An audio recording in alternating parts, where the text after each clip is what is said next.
नमस्कार साथियों, मेरा नाम है सतीश शर्मा और फिटर के फर्स्ट सेमेस्टर के जो निमी की पीडीएफ है इसको हम सोल्व कर रहे हैं, जिसमें 200 क्वेश्चन हम पहले सोल्व कर चुके हैं और आज 201 से लेके जितने भी क्वेश्चन इसमें बचे हुए हैं सारे के सारे आज हम सोल्व कर लेंगे।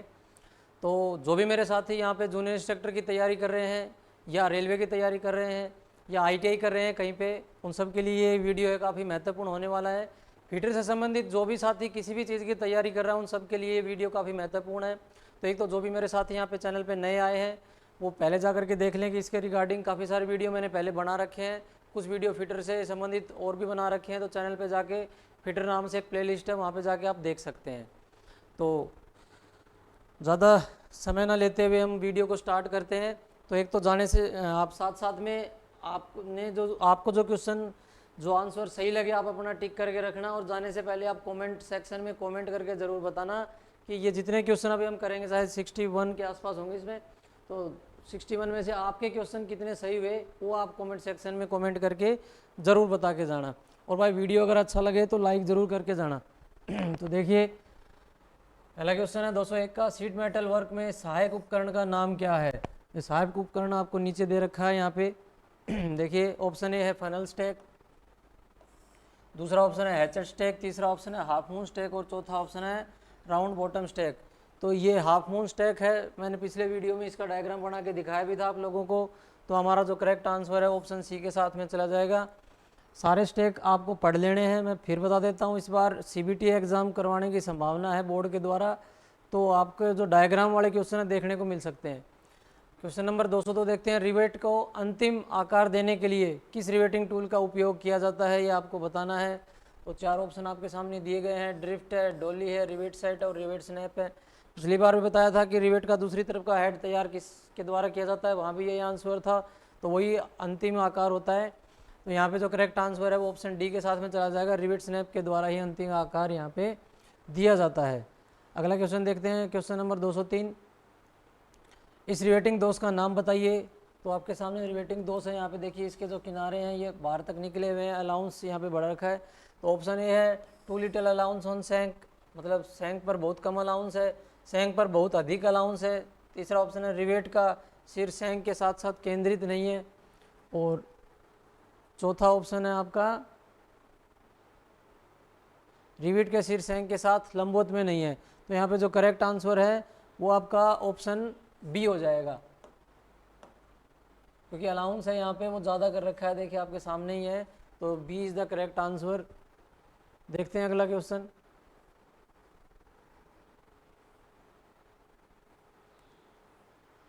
क्वेश्चन नंबर 204 आपके सामने, रिवेटिंग में फ्लूड टाइट जॉइंट बनाने के लिए प्रयुक्त टूल का नाम बताइए। फ्लूड टाइट जॉइंट का मतलब ये है कि उसमें से पानी बाहर नहीं जाए। इतना अच्छा जॉइंट बनाने के लिए हमें उसके किनारों को दबाना पड़ेगा, तो उसके लिए कौन सी प्रक्रिया है वो सही रहेगी आपको बताना है, या किसके द्वारा की जाएगी।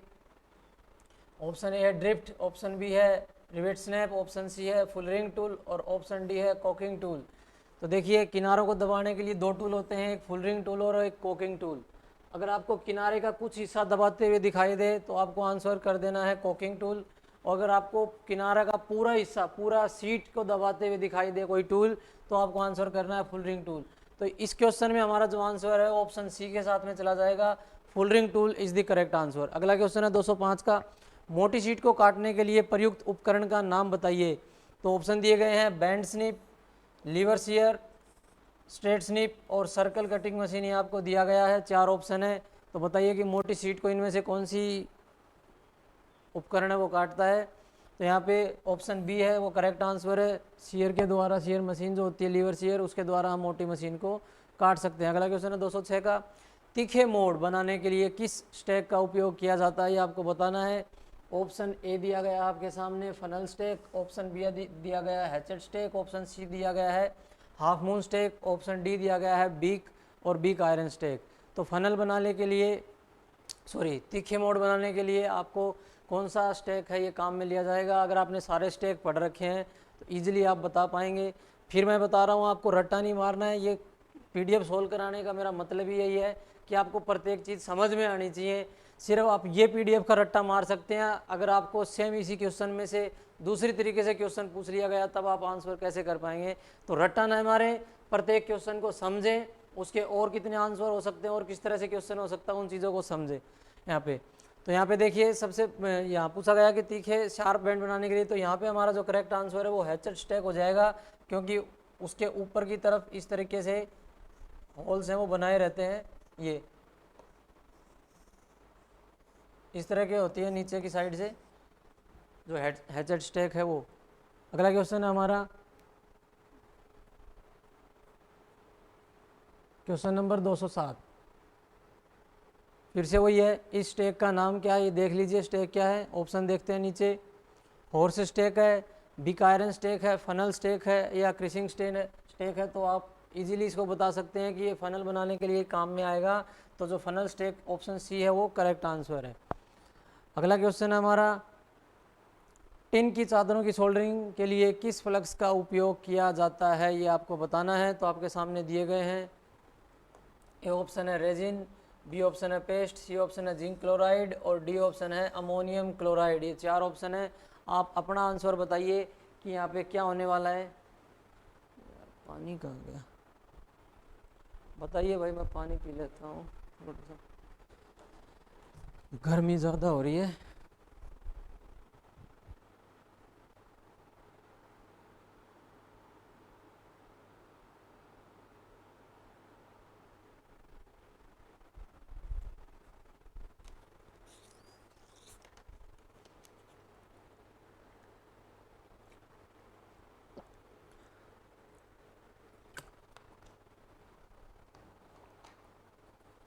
यहाँ पर जो करेक्ट आंसर है वो ऑप्शन सी होने वाला, जिंक क्लोराइड है वो टिन की चादरों की जब हम सोल्डरिंग करते हैं तब काम में लेते हैं।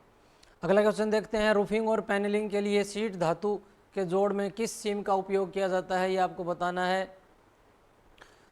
4 ऑप्शन दिए गए हैं आपके सामने, लैप सीम, डबल सीम, ग्रूव्ड सीम और डबल ग्रूव्ड सीम। तो देखिए रूफिंग और पैनलिंग के लिए यहाँ पे जो किया जाता है वो डबल ग्रूव्ड सीम का इस्तेमाल किया जाता है, काफ़ी अच्छी पकड़ बनाने के लिए। अगला क्वेश्चन देखते हैं 210 का, रिवेट इंटरफेरेंस का क्या मतलब है। तो ये इसका क्या मतलब है, रिवेट इंटरफेरेंस किसको कहते हैं, थिकनेस ऑफ शीट को कहते हैं या डायमीटर ऑफ द रिवेट को कहते हैं, length to from the head बनाने के लिए लंबाई को कहते हैं या रिवेटिंग के लिए आवश्यक कुल रिवेट लेंथ को कहते हैं, ये आपको बताना है। 4 ऑप्शन दिए गए हैं, क्या आंसर इसमें सही रहेगा ये आप बताइए, आपके अकॉर्डिंग कौन सा आंसर इसके अंदर सही है।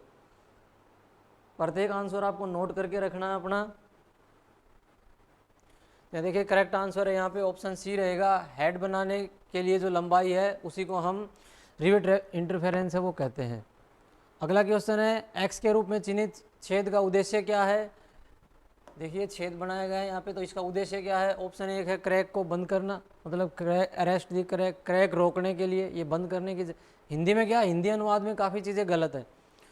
दूसरा ऑप्शन है आसानी से बेंडिंग के लिए, अच्छी उपस्थिति बनाओ या allow clearance between the end, सिरों के बीच में निकासी की अनुमति देने के लिए। तो जिस भी साथी ने समझ रखी है चीज़ उसके लिए काफ़ी इजी रहेगा ये बताना। तो यहाँ पे जो ऑप्शन ए है हमारा वो करेक्ट आंसर रहेगा।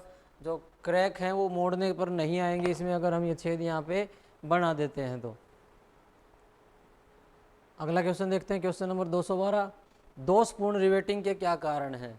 दोषपूर्ण riveting, what is the reason of faulty riveting. Option दिया गया, प्लेटों के बीच में बर, बहुत कम अलाउंस दिया जाता है, प्लेटों का अनुचित जुड़ाव या बहुत ज़्यादा अलाउंस दिया गया है। ये आपके सामने डायग्राम में देख के बताना है आपको। 4 ऑप्शन दिए गए हैं। तो यहाँ पे जो देखिए जो प्लेटों का आपस में जुड़ाव है वो प्रॉपर नहीं हो पा रहा है, तो C is the correct answer है। अगला क्वेश्चन देखते हैं, how the distance of first rivet is determined from the side edges. जो किनारों से पहली रिवेट लगाते हैं उसकी दूरी कितनी होती है वो आपको बताना है। ये 3 इंटू डायमीटर यानी 3D होती है या 2D होती है या 2.5D होती है या 3.5D होती है, यह आपको बताना है। अगर आपने रिवेट के डायग्राम नीमी वाली बुक में देखे होंगे तो इजीली बता पाएंगे।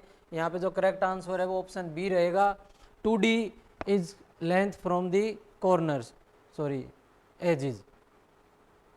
हाथ कतरनी मशीन में एक्स के रूप में चिन्हित भाग का नाम क्या है। ये सीयर मशीन है, इसके अंदर आपको एक्स के द्वारा चिन्हित भाग दे रखा है, ये दे रखा है। इसके सारे भाग मैंने ऊपर वीडियो में पहले बता रखे हैं आपको। तो देखिए ये नीचे वाली ब्लेड है, ये ऊपर वाली ब्लेड है, ये लीवर है, एक यहाँ पे ये क्लैंप लगा रखा है। तो इसमें क्या पूछा हुआ है, इसके बारे में पूछा हुआ है, तो ये D is the correct answer हो जाएगा। अपर ब्लेड इसके अंदर दी गई है। अगला क्वेश्चन देखते हैं, सीट मेटल वर्क में स्टेक का क्या लाभ है। पूछा हुआ है कि सीट मेटल वर्क में स्टेक का काम में लेते हैं तो उसके लाभ क्या क्या हैं। ऑप्शन है sharpening, supporting, rest of work piece, protect the tool from damage.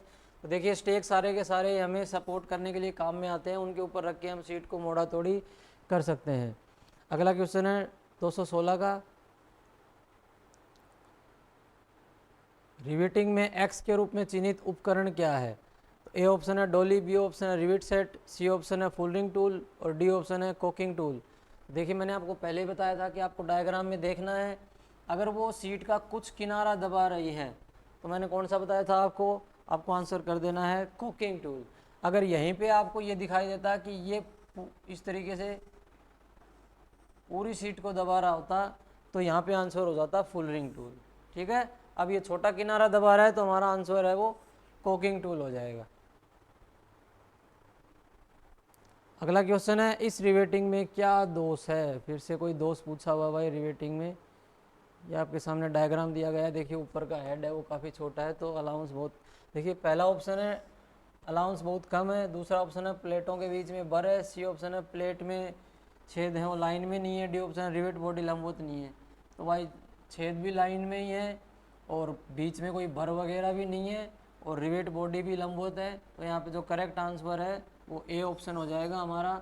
यहाँ पे आपको अलाउंस है वो काफ़ी कम दिया गया है। अगला क्वेश्चन है 218 का, रिवाइज्ड एज प्लेट को दबाकर द्रव तंग, मतलब हिंदी में तो वही मैं बता रहा हूँ ना, गड़बड़ी है लिखने का तरीका। Which tool is use to make flute tight joint by pressure the riveted edge plate. एक फ्लूट टाइट जॉइंट बनाने के लिए सेम क्वेश्चन पहले भी आया था, आपको कौन से टूल की आवश्यकता पड़ेगी। तो ऑप्शन ए है डोली, बी ऑप्शन है ड्रिफ्ट, सी ऑप्शन है कोकिंग टूल और डी ऑप्शन है फुल रिंग टूल। तो वही अभी अब हम बात कर रहे थे कि पूरी तरीके से सीट को दबाना पड़ेगा तो उसके लिए कौन सा टूल लगेगा, फुल रिंग टूल लगेगा। तो option D is the correct answer है। अगला क्वेश्चन है 219 का, यहाँ पे विभिन्न प्रकार के हेम और सीम बनाते समय अलाउंस की आवश्यकता क्यों होती है। भाई जब हम हेम और सीम बनाते हैं तो वहाँ पे हमें अलाउंस की आवश्यकता क्यों होती है पूछा गया है। To make good appearance, B option है to prevent damage to the edges, किनारों को नुकसान से बचाने के लिए, to prevent overlapping at the seam, seam पर ओवरलैप रोकने के लिए, सही आकार बनाए रखें और ताकत में सुधार के लिए। चार ऑप्शन दिए गए हैं, आपको बताना सही क्या है। तो यहाँ पे जो करेक्ट आंसर है अलाउंस देने का वो ऑप्शन डी है, सही आकार और जो स्ट्रेंथ है वो बनी रहती है जॉइंट की। अगला क्वेश्चन देखते हैं 220 का, यहाँ पे जोड़ और शोल्डर के लिए कौन सी धातु की सीट सबसे आसान है। देखिए भाई शोल्डर बनाने के लिए और जोड़ बनाने के लिए सबसे अच्छी आसान धातु कौन सी है। टिंड प्लेट है, लेड है, गैल्वेनाइज्ड आयरन और स्टेनलेस सीट है। आप बताओ कौन सा आंसर सही रहेगा यहाँ पे। तो यहाँ पे ऑप्शन ए है वो टिंड प्लेट, ये इस दी करेक्ट आंसर रहेगा। इसका जो मेल्टिंग पॉइंट है वो बहुत ही कम है। अगला क्वेश्चन है, सीट मेटल के काम में कौन सी धातु बहुत नरम और भारी होती है। यहाँ पे भारी शब्द जब आ जाए तो पहले आप सतर्क हो जाना भाई। चार ऑप्शन दिए गए हैं, लेड, ब्लैक आयरन, एल्यूमिनियम और कॉपर सीट, जो काफ़ी भारी भी है और नरम भी है, दोनों चीज़ एक साथ हो। यहाँ पे ए ऑप्शन अपना करेक्ट हो जाएगा। लेड धातु है वो बहुत ही भारी होती है और साथ में नरम भी होती है। अगला ऑप्शन है, कौन सी धातु की सीट पानी और मौसम के संपर्क को झेल सकती है, ये आपको बताना है। तो यहाँ पे आंसर दे रखे हैं ब्लैक आयरन, ये तो वैसे नहीं झेलेगी कुछ भी। कॉपर सीट है, स्टेनलेस सीट है और गैल्वेनाइज्ड आयरन। देखिए झेलने को तो इन तीनों में अच्छी खासी खासियत है झेलने के लिए, लेकिन यहाँ पे हम इन तीनों में से बात करें तो सबसे अच्छी रहेगी ऑप्शन डी के साथ, गैल्वेनाइज्ड आयरन है वो झेलने में मौसम की मार सबसे अच्छी है। अगला क्वेश्चन है, रिवेटिंग ऑपरेशन में ड्रिफ्ट का क्या उद्देश्य है, ये आपको बताना है। तो रिवेट को पोजीशन में रखना, धातु से धातु का जोड़ बनाना, रिवेट करने वाले छिद्र को एक सीध में रखना, रिवेट सिरे को नुकसान से बचाना। ये चार ऑप्शन है। तो ड्रिफ्ट वही होती है भाई टेपर में आगे से बनी हुई उसे क्या करते हैं, दोनों सीटों को रख के और छेदों को आपस में एक लाइन में लेकर के आते हैं। तो यहाँ पे सी ऑप्शन है वो करेक्ट आंसर है, रिवेट करने वाले छिद्र को एक सीध में रखना, ये ड्रिफ्ट का काम है। अगला क्वेश्चन आ गया, रिवेटिंग में एक्स के रूप में चिन्हित टूल का नाम बताइए। तो देखिए भाई, इस बार मैंने कहा था ना, पूरी सीट को दबा रहा है ये टूल, आ भी गया ये आगे आपके। ऑप्शन है ड्रिफ्ट, रिवेट स्नैप, ऊपर आ जाएगा कोकिंग और एक फुल रिंग। तो ये जो औजार यहाँ पे काम कर रहा है वो इसका करेक्ट आंसर हो जाएगा यहाँ पे फुल रिंग, और अगर छोटी दूरी में दबाता तो कोकिंग। ये बात मैं बार बार आपको बोल चुका हूँ। अगला क्वेश्चन देखते हैं 225 का। देखिए यहाँ पे फुल रिंग है तो ये फुल रिंग ही सही आंसर है। 225 का, कौन सा थोड़ा रिवेटिंग के लिए उपयुक्त है, ये आपको बताना, रिवेटिंग के लिए कौन सा थोड़ा उपयुक्त है। बार बार ये क्वेश्चन आ गया है। 4 ऑप्शन है, plastic hammer, ball pin hammer, cross pin hammer और स्ट्रेट पिन हैमर। आपको बताना सही आंसर क्या है। तो यहाँ पे बी ऑप्शन हमारा करेक्ट आंसर हो जाएगा। बॉल पिन के द्वारा हम जो रिवेट हेड है उसको बना सकते हैं इजीली। अगला क्वेश्चन है, सीट मेटल के कोने पर कौन सा नोच 45 डिग्री के कोण पे काटा जाता है। नोच, देखो नोच क्रिया मैंने बताया, सीट के किनारे काटने की विधि है, उसको नोच कहते हैं। तो यहाँ पे वायर नोच है, स्लेंट नोच है, स्क्वायर नोच और स्ट्रेट नोच है। 4 नोच है, आपको बताना है सही कौन सा है जिसको 45 डिग्री पे काटते हैं। तो option B is the correct answer. Slant notch को हम 45 डिग्री के ऊपर काटते हैं। अगला क्वेश्चन है 227 का। देखिए क्या है, सीट धातु के 2 किनारों को एक साथ जोड़ने द्वारा बनाया गया जॉइंट का नाम बताइए। हिंदी में गड़बड़ी करता है। Name the joint made by fastening 2 edges of sheet metal together. 2 किनारों को आपस में जोड़ने पर जो जॉइंट बनता है उसको क्या कहते हैं। तो यहाँ पे ऑप्शन दिए गए हैं, हेम है, सीम है, नोच है और ग्रू है। देखिए, जब हम किनारों को मोड़ते हैं उसको हम कहते हैं हेम, जब हम किनारों को जोड़ते हैं उसको हम कहते हैं सीम, जब हम किनारों को काटते हैं उसको हम कहते हैं नोच, और जब हम किनारों को आपस में जोड़ने के बाद लॉक करते हैं फाइनल, उसको कहते हैं ग्रूव। ये चारों चीज़ें हैं, आपको चारों चीज़ें पता होनी चाहिए किसका क्या मतलब है। तो यहाँ पे हमारा करेक्ट आंसर है ऑप्शन बी हो जाएगा, सीम। अगला देखते हैं क्वेश्चन 228 का। पाउडर के रूप में सोल्डरिंग के लिए इस्तेमाल किए जाने वाला फ्लक्स कौन सा है जो गर्म करते समय वाष्पित हो जाता है, ये बताना आपको। 4 ऑप्शन दिए गए हैं, resin, zinc chloride, hydrochloric acid और अमोनियम क्लोराइड। वही फिर से आ गए भाई फ्लक्स। तो यहाँ पे जो करेक्ट आंसर है हमारा ऑप्शन डी हो जाएगा, अमोनियम क्लोराइड। अगला क्वेश्चन है, इस सीम के प्रकार का नाम दें। 229 का, कौन सी सीम है, ये देखिए आपके सामने फनल बनाई गई है, इसमें ये इसके ऊपर चढ़ी हुई है एक दूसरे के। तो ऑप्शन है लैप सीम, डबल सीम, ग्रूव्ड सीम और डबल ग्रूव्ड सीम। तो यहाँ पे कोई डबल ग्रूव वगैरह बनाया नहीं गया है, एक दूसरे के ऊपर सीट को चढ़ाया गया है। तो A option is the correct answer. Lap करवा रखा है एक दूसरे को, तो ये लैप सीम है भाई। अगला क्वेश्चन है 230 का। रिविट सिर के प्रक्षेपण से बचने के लिए किस रिविट का उपयोग किया जाता है। 4 ऑप्शन दिए गए हैं आपको, pan head rivet, snap head rivet, conical head rivet और counter sunk head rivet. Counter sunk बनाई इसलिए जाती है कि रिविट के जो सिर से प्रक्षेपण से बचाया जा सके। तो यहाँ पे डी ऑप्शन है हमारा, वो सही हो जाएगा। अगला क्वेश्चन है, what is the minimum distance between the rivets to avoid buckling. Buckling से बचने के लिए हम एक रिविट से दूसरे रिविट के बीच की दूरी कितनी रखते हैं, आपको बताना है। 2D, 2.5D, 3D और 3.5D। तो ये यहाँ पे जो करेक्ट आंसर हमारा ऑप्शन सी हो जाएगा, यही रिविट लगाने की पिच होती है 3D।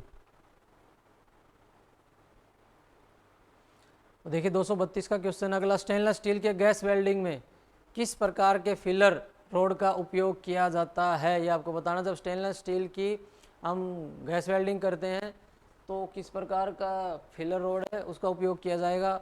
ए ऑप्शन है pure aluminium, copper silver alloy, columbium stainless steel और कॉपर कोटेड माइल्ड स्टील। सही आंसर आपको बताना है। एक तो निमी की जितनी पीडीएफ आप उनको पढ़ ले भाई, उनसे क्वेश्चन बहुत कम ही आपको बाहर देखने को मिलेंगे, उन्हीं में से आपको मिलेंगे। यहाँ पे हमारा जो आंसर है ऑप्शन सी हो जाएगा, कोलंबियम स्टेनलेस स्टील है, उसी का इस्तेमाल करते हैं भाई गैस वेल्डिंग में स्टेनलेस स्टील के टाइम। इस गैस वेल्डिंग दोष का नाम बताइए। देखिए भाई ये गैस वेल्डिंग दोष आपके सामने ये डायग्राम में आपको बताना है कौन सा दोष है। ये ऑप्शन है पोरोसिटी, बी ऑप्शन है पिघलने में कमी, सी ऑप्शन है ऑक्सीडाइज्ड वेल्ड और डी ऑप्शन है इनकम्प्लीट पेनिट्रेशन। तो आपको क्या दिख रहा है यहाँ पे, देखिए साफ साफ पता चल रहा है कि यहाँ पे जो धातु है वो अच्छे से पिघली नहीं है, तो लैक ऑफ फ्यूजन है यहाँ पे दोष का नाम। अगला क्वेश्चन देखते हैं यदि नोजल मोल्टन पूल को छूता है तो क्या होगा, ये आपको बताना है कि भाई जो नोजल है, जब हम गैस वेल्डिंग करते हैं, जब वो इसको मोल्टन पूल को छू लेता है तो उसमें क्या आता है। तो आपके सामने 4 ऑप्शन दिए गए हैं, यहाँ पे स्पार्क दिया गया है, स्मोक है, बैक फायर है और फ्लैश बैक है।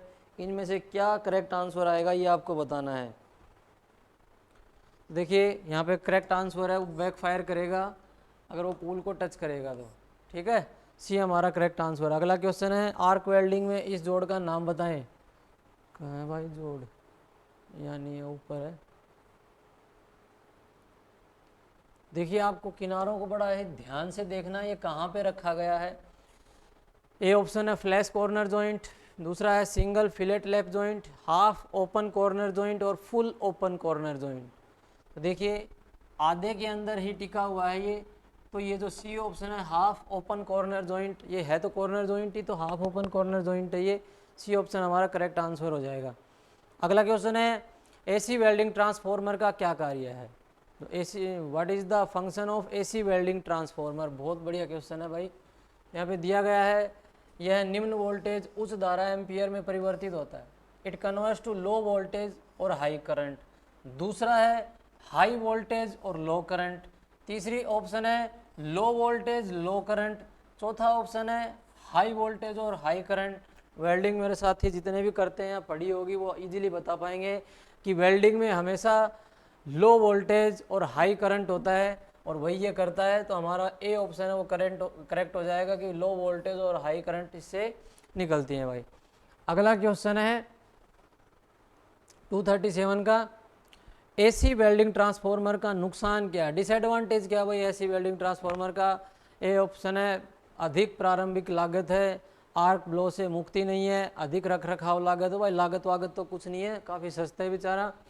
जो लास्ट का ऑप्शन है अलोह धातु वेल्डिंग के लिए उपयुक्त नहीं है। तो भाई जिसमें लोह की मात्रा नहीं है उनको वेल्डिंग कर पाना संभव नहीं होता आर्क वेल्डिंग से, तो उसी की दिक्कत है। अगला क्वेश्चन है हमारा 238 का, विद्युत लाइनों से दूर क्षेत्र के काम में कहीं भी किस आर्क वेल्डिंग मशीन का उपयोग किया जाता है। Which arc welding machine can be used anywhere in the field work, यानी कि जहाँ पे बिजली की सप्लाई भी नहीं है ये कहना चाह रहा है वहाँ पे भी उसका काम में ले सकें, ऐसा कौन सा वेल्डिंग सेट है। तो ये आपके सामने दिया गया है rectifier set, motor generator set, engine generator set, AC welding. देखिए अगर रेक्टिफायर सेट चलाएंगे तो भी हमें बिजली की आवश्यकता है, मोटर चलाएंगे तो भी बिजली की आवश्यकता है, इंजन जनरेटर चलाएंगे, जब इंजन के साथ जनरेटर लगा हुआ है तो इंजन ही चलाएंगे ना भाई डीजल डाल करके, तो ये हमारा सही आंसर हो जाएगा। यहाँ पे बिजली की आवश्यकता नहीं है हमें, तो C is the correct answer. कौन सी आर्क वेल्डिंग मशीन इलेक्ट्रोड और जॉब में बेहतर ऊष्मा वितरण प्रदान करती है। Which arc welding machine provides better heat distribution in the electrode and job. तो यहाँ पे दिया गया है rectifier set, motor generator set, welding transformer और इंजन जनरेटर सेट। 4 ऑप्शन दिए गए, 4 में से आपको बताना है कि सही आंसर क्या है। यहाँ पे देखिए जो रेक्टिफायर सेट है AC to DC, DC to AC कर सकता है, यही सबसे अच्छा वोल्टेज वगैरह है वो प्रदान करता है। अगला क्वेश्चन है हमें what is the colour painted on the acetylene gas cylinder. एक तो भाई ये सिलेंडर जितने भी हैं काम में आने वाले सबके कलर याद कर लेना आप। यहाँ पे पूछा गया है कि एसिटिलीन गैस का सिलेंडर का रंग कैसा होगा। 4 ऑप्शन है ब्लैक, ग्रीन, ब्लू और मरून। ठीक है, चारों में से सही बताना है। तो यहाँ पे एसिटिलीन का जो कलर है वो यहाँ पे मरून हो जाएगा, और जो ब्लैक है आपका वो ऑक्सीजन के लिए हो जाएगा, नीला है ये आर्गन के लिए हो जाएगा, ठीक है, और CO2 के लिए ब्लैक के ऊपर जो उसकी नेक है उसको वाइट कर देते हैं वो हो जाएगा, और हीलियम के लिए आपका ब्राउन कलर हो जाएगा। हीलियम भी पूछा जा सकता है आपसे, ठीक है, हीलियम गैस के लिए ब्राउन कलर हो जाएगा। तो ये आप सारे के सारे जितने सिलेंडर हैं सबके कलर हैं वो भाई याद कर लेना ज़रूर। अगला जो क्वेश्चन है हमारा what is the angle to the maintained in the blow pipe and filler rod in the leftward welding technique. Leftward welding technique है उसमें जो ब्लो पाइप है और फिलर रोड है उसमें क्या एंगल का कॉम्बिनेशन रहता है ये आपको बताना है। ऑप्शन दिए गए हैं 60 और 30, 50 और 40, 30 और 50, 60 और 40। यहाँ पे आंसर है वो ए ऑप्शन हो जाएगा। 60 और 30 है वो ब्लो पाइप और फिलर रोड में कॉम्बिनेशन रहता है एंगल का। Left word. अगला क्वेश्चन है वेल्डिंग के दौरान करंट की सेटिंग कौन सा कारक निर्धारित करता है। भाई क्या देख के हम करंट को सेट करते हैं, इन चारों चीज़ों में से, ठीक है, इन चारों में से बताना है। टाइप ऑफ जॉइंट, जॉइंट किस प्रकार का, क्या ये देखते हैं। पोजीशन ऑफ वेल्ड, वेल्डिंग की स्थिति क्या है, किस स्थिति में वेल्डिंग रखी हुई है। लेंथ ऑफ इलेक्ट्रोड, इलेक्ट्रोड की लंबाई क्या है, या डायमीटर ऑफ इलेक्ट्रोड, इलेक्ट्रोड का व्यास क्या है। इन चारों में से क्या देखेंगे भाई करंट बढ़ाने से पहले या घटाने से पहले, तो ऑप्शन डी है। इलेक्ट्रोड जितना मोटा होगा उतना ही करंट हमें ज़्यादा चाहिएगा भाई उसको पिघालने के लिए। अगला क्वेश्चन देखते हैं 243 का। स्टेप डाउन ट्रांसफार्मर में वेल्डिंग के लिए OCV क्या है, जो मुख्य आपूर्ति वोल्टेज 220 या 440 को कम करता है। यहाँ पे लिखा हुआ है OCV। OCV का मतलब है आउटपुट करंट वोल्टेज, जो आउटपुट वोल्टेज है ना वो कितना निकल रहा है ये आपको बताना है। किसमें 220 और 440 को कम करने के लिए कितनी आपूर्ति करता है ये बताएं आप। 4 ऑप्शन है 40, 100, 50, 100, 30, 20 और 20 और 25। तो यहाँ पे ए ऑप्शन है वो करंट हो जाएगा, 220 को 40 कर देता है और 440 को 100 वोल्ट में बदल देता है। वही है भाई AC, ये जो वेल्डिंग सेट है हमारे लो वोल्टेज और हाई करंट के ऊपर ही काम करते हैं। अगला क्वेश्चन देखें 244 का। कौन सी वेल्डिंग मशीन जो सभी प्रकार के इलेक्ट्रोड का उपयोग करके लोह और अलोह धातुओं की वेल्डिंग के लिए AC और DC दोनों की आपूर्ति करने के लिए डिज़ाइन की गई है। ठीक है, यहाँ पे ऑप्शन दिया गया है rectifier set, transformer set, motor generator set और इंजन जनरेटर सेट। मैंने पहले ही बता दिया AC और DC एक दूसरे को बदलने के लिए क्या काम आता है। यहाँ पे ऑप्शन ए है रेक्टिफायर सेट। इससे अगला ऑप्शन है आकृति में दिखाए गए वेल्डिंग प्लांट में किए गए सुरक्षा संचालन का नाम बताइए। भाई क्या सुरक्षा संचालन किया गया है वो आपको बताना है। ऑप्शन दिया गया कंप्रेसर फ्यूज को निकालता है। Compressor use to force out fuses, compressor use किया गया है जो फ्यूजेज को फोर्स आउट कर रहा है। गैसों को साफ करने के लिए, सतह को ठंडा करने, cooling the surface to clear gas, surface को कूल कर रहे हैं क्या गैसों को निकालने के लिए। अगला है पानी, सतह को साफ करने के लिए पानी डाल रहे हैं क्या भाई यहाँ पे सतह को साफ करने के लिए। या लास्ट ऑप्शन है यहाँ पे exhaust duct capture fuses and gases, यहाँ पे एग्जॉस्ट लगा रखा है जो गैसेज को खींच ले रहा है अपने ऊपर। तो जो डी ऑप्शन है वो सही है। देखिए जैसे चिमनी लगाते हैं रसोई में वैसे ये गैसेज वगैरह को फ्यूजेज को ऊपर की तरफ खींच लेता है, एग्जॉस्ट कर देता है बाहर की साइड। ठीक है, तो option D is the correct answer. 246 का है यहाँ पे एक्स से चिन्हित भाग का नाम बताइए आप। यहाँ पे इसको लगा रखा है, सबने सिलेंडर देख रखे होंगे। यहाँ पे क्यों लगाते हैं भाई। ए ऑप्शन है सेफ्टी प्लग, स्टील बोतल, वाल्व स्पिंडल और डिजोल्ड एसिटिलीन। तो ये जो चीज़ है ना यहाँ पे ये सेफ्टी प्लग लगा रखा है, यहाँ पे ए इज दी करेक्ट आंसर है।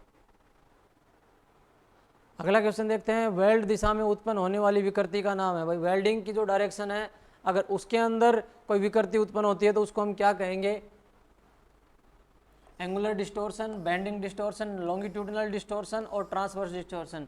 तो देखिए जो वेल्डिंग की हमारी दिशा चलती जा रही है अगर उसी में विकृति आ रही है तो उसको हम लॉन्गिट्यूडिनल विकृति यहाँ पे कहेंगे, longitudinal distortion. C is the correct answer. अगला क्वेश्चन है हमारा वेल्डिंग और कटिंग ऑपरेशन के दौरान कोण में धातु के किनारे का नाम क्या है, ये आपको बताना है। ए ऑप्शन है कर्व, बी ऑप्शन है ड्रैग, सी ऑप्शन है बेवल और डी ऑप्शन है गाउनिंग। तो देखिए गाउजिंग, सॉरी, फिर से क्वेश्चन देखिए वेल्डिंग और कटिंग ऑपरेशन के दौरान कोण में धातु के किनारे का नाम क्या है। धातु के किनारे का नाम बताना है यहाँ पे, तो option C is the correct answer है, बेवल हो जाएगा। अगला क्वेश्चन है आकृति में दिखाए गए वेल्डिंग दोष को पहचाने। वेल्डिंग दोष दिखाया गया भाई आपको। ए ऑप्शन है अंडरकट, बी ऑप्शन है क्रैकिंग, सी ऑप्शन है लैक ऑफ फ्यूजन और डी ऑप्शन है अधूरी पेनिट्रेशन। पेनिट्रेशन वगैरह तो सब सही है, यहाँ पे अंडरकट वगैरह लगा हुआ है, देखिए आपको सामने ही दिखाई दे रहा है। तो ए इज द करेक्ट आंसर हमारा हो जाएगा। अगला क्वेश्चन देखते हैं 250 का। वेल्डिंग करते समय सिलेंडर की चाबियों को सिलेंडर से क्यों नहीं हटाया जाता भाई ये बताना है। ए ऑप्शन है गैस रिसाव को रोकने के लिए, क्या चाबी लगी छोड़ देंगे तो गैस रिसाव रुक जाएगी? गैस आपूर्ति को समायोजित करने के लिए, जो गैस की सप्लाई है उसको एडजस्ट करने के लिए। सी ऑप्शन है बार बार खोलना और बंद करने के लिए, भाई बार बार क्यों खोलेंगे? और डी ऑप्शन है आग के मामले में जल्दी से बंद करने के लिए। 4 ऑप्शन दिए गए हैं, आपके अनुसार कौन सा सही है? तो यहाँ पे सही आंसर है ऑप्शन डी होगा। चाबी इसलिए छोड़ देते हैं भाई कहीं आपको आग लगती हुई दिखाई दे और आपने चाबी कहीं और रख दी खोल करके, तो आप चाबी ढूंढते रह जाएंगे, सिलेंडर को बंद नहीं कर पाएंगे। इसलिए चाबी लगी छोड़ देते हैं कि कहीं आग वाग लगे तो तुरंत अपन उसको बंद कर पाएँ। ठीक है, सेफ्टी पर्पज से देख रहे हैं। अगला क्वेश्चन है 251 का, रेगुलेटर को जोड़ने से पहले सिलेंडर वाल्व सॉकेट को कौन सी प्रक्रिया ब्लो आउट कर देती है? ये आपको बताना है कि which process blow out the cylinder valve socket before connecting the regulator. तो 4 ऑप्शन दिए गए हैं आपके सामने, क्रैकिंग, बैकफायर, फ्लैशबैक और प्रेशर टेस्टिंग। आपका आंसर क्या आपको बताना है? यहाँ पे जो करेक्ट आंसर है वो ऑप्शन ए हो जाएगा, क्रैकिंग। अगला क्वेश्चन दे रखा है आपके सामने, ऑक्सीजन सिलेंडर का रंग क्या कैसा होता है? ऊपर ही बताया था आपको। ऑक्सीजन देखिए 4 रंग है, रेड, ब्लू, ब्लैक और मरून। तो यहाँ पे C is the correct answer, black colour है वो ऑक्सीजन सिलेंडर का ही होता है। ये आपके सामने ब्लो पाइप का डायग्राम है। एक्स के रूप में चिन्हित भाग का नाम बताइए। तो ये है भाई, ये ऊपर वाला, इसका नाम बताना आपको। तो यहाँ पे ये हैंडल लगा हुआ है क्या? ये मिक्सिंग चैम्बर है क्या? ऑक्सीजन कंट्रोल वाल है या एसिटिलीन कंट्रोल वाल है? ये बताना आपको इन चारों में से ये क्या चीज़ है। बताइए आपका आंसर यहाँ पे क्या रहने वाला है। और आपको ये बताएंगे कि ये जो बाकी के वाल वगैरह हैं ये क्या लगा रखे हैं यहाँ पे।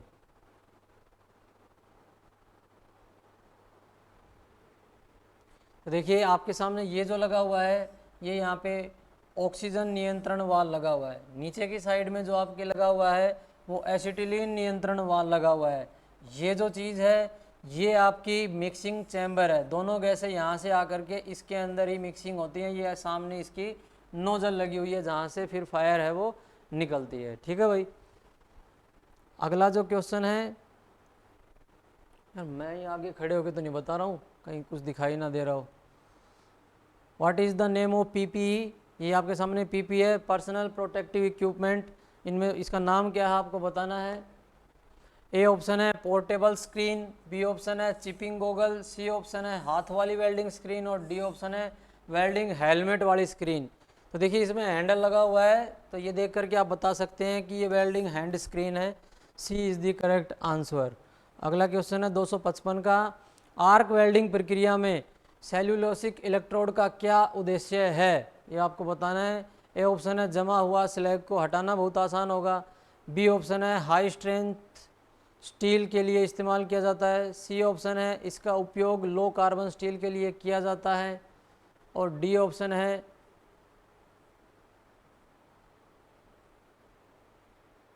यह सभी स्थिति के लिए उपयुक्त है। तो आपको बताना है भाई कि सही आंसर यहाँ पे क्या रहेगा। जो सेल्यूलोसिक इलेक्ट्रोड है इसका सोच समझ के अपना सही आंसर टिक करिए आप।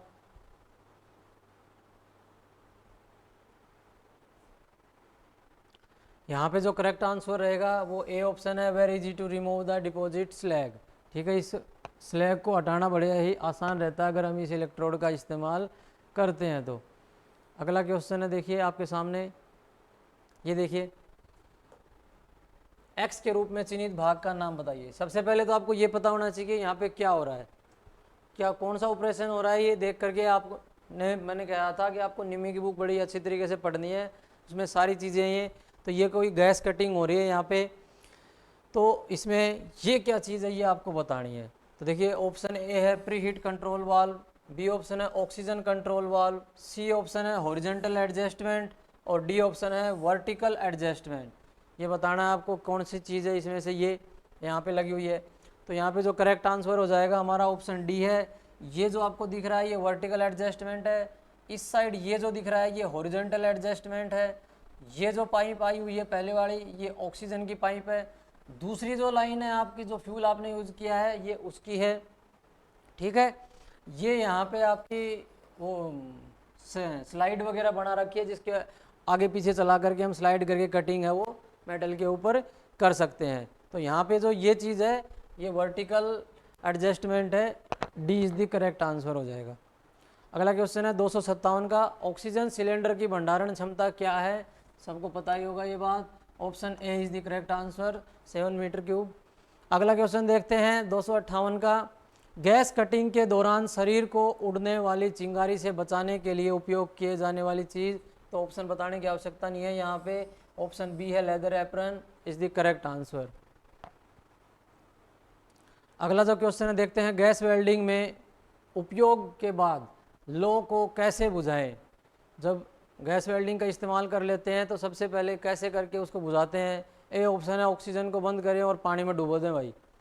बी ऑप्शन है एक साथ ऑक्सीजन और एसिटिलीन दोनों को बंद कर दें। सी ऑप्शन है ऑक्सीजन वाल को पहले बंद कर दें और एसिटिलीन वाल को बाद में बंद करें।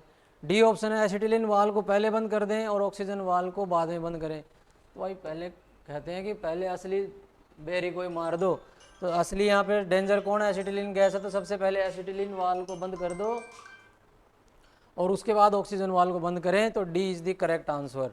अगला क्वेश्चन देखते हैं यहाँ पे 260 का, आर्क वेल्डिंग के दौरान ध्वनि प्रभाव क्यों गुनगुनाते हैं? मतलब ध्वनि जो साउंड इफेक्ट है, हमिंग साउंड इफेक्ट, वो क्यों होती है आर्क वेल्डिंग में, क्या करने पे? तो ये लॉन्ग आर्क लेंथ होने पे या स्पीडी वेल्डिंग होने पे या शॉर्ट आर्क लेंथ। ये आप हिंदी में मत पढ़ना भाई, लंबी चाप और ये अलग मतलब है, यहाँ पे आर्क वेल्डिंग है, ये चाप नहीं है। ये long arc length, speedy welding, short arc length या नॉर्मल आर्क लेंथ, इन चारों में से क्या होने पे आपको हमिंग साउंड इफेक्ट सुनाई देता है? तो यहाँ पे ए आंसर वो सही हो जाएगा। अगर आपकी आर्क लेंथ लंबी है तो हमिंग साउंड इफेक्ट है वो आएगा आर्क वेल्डिंग में। लास्ट क्वेश्चन है आज का हमारा 261 का, वेल्डिंग में कौन सा आंतरिक दोष नग्न आँखों के लिए अदृश्य है? ये आपको बताना है। ऑप्शन ए है स्पैटर, ऑप्शन बी है पोरोसिटी, ऑप्शन सी है अंडरकट, ऑप्शन डी है स्ट्रे आर्क। तो यहाँ पे हमारा जो करेक्ट आंसर है ये हमारा बी हो जाएगा। बीज दिख रहा है, इसको हम नग्न आँखों से नहीं देख सकते हैं, वो शीशा आता है ना उसके द्वारा ये इसको हम देख सकते हैं। तो भाई 261 क्वेश्चन थे हमारे, ये कंप्लीट हो गए हैं। पहली जो पीडीएफ थी आज कंप्लीट हो गई है। आप कमेंट करके बताएं कि आपके कितने क्वेश्चन सही है हुए हैं और आपको वीडियो कैसा लगा। अच्छा लगा हो तो लाइक करके जाएं, ना अच्छा लगा हो तो भाई डिसलाइक कर दें, और कुछ ना कुछ आप आंसर ज़रूर करके जाएँ, ऐसे नहीं जाएँ। अगली जो वीडियो है वो सेकंड पीडीएफ की हम जल्दी लेकर के आएंगे, हो सकता है कल ही लेकर के आ जाएँ।